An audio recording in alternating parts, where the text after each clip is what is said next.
భారత రాజ్యాంగ దినోత్సవం 2025 సందర్భంగా సమావేశమైన ఈ సభకు నేను ప్రొటెం స్పీకర్గా లాంఛనంగా అధ్యక్షత వహిస్తున్నాను. రాజ్యాంగ దినోత్సవం నాడు ఏపీలో మాక్ అసెంబ్లీ పేరుతోటి బడి పిల్లగాలు చేసిన ఉత్తుత్తి అసెంబ్లీ మీటింగ్ అదిరిపోయింది. బడి పిల్లలే నిజమైన సీఎం, మంత్రులు, స్పీకర్ లెక్క మాట్లాడి అందరినీ సీఎం సార్తో సహా మంత్రులందరితోటి నవ్వులు పోయించిండ్రు. ఈ గౌరవనీయమైన స్థానాన్ని అధిరోహించినందుకు మీకు మా ప్రభుత్వం తరపున హృదయపూర్వక శుభాకాంక్షలు తెలుపుతున్నాను.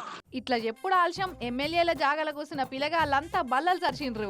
ఇక ప్రతిపక్ష నాయకురాలు చూడుర్రి, మీరు మాకు పెద్ద దిక్కు లెక్క ఉండాలి గాని ఒక్కల దిక్కే మొగ్గు చూపొద్దు అనుకుంటా ముందుగానే ఇంటిస్తుంది.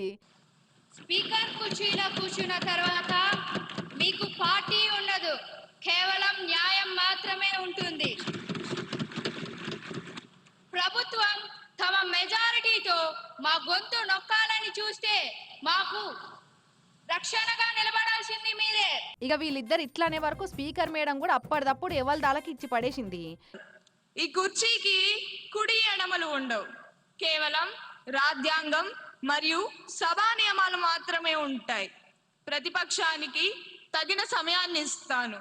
ఈనేతందుకు ఎంత బాగుందో కదా, కానీ నిజంగా సభలో ఇట్లా జరుగుతున్నదా అన్నదే చాలా మందికి వచ్చే డౌట్.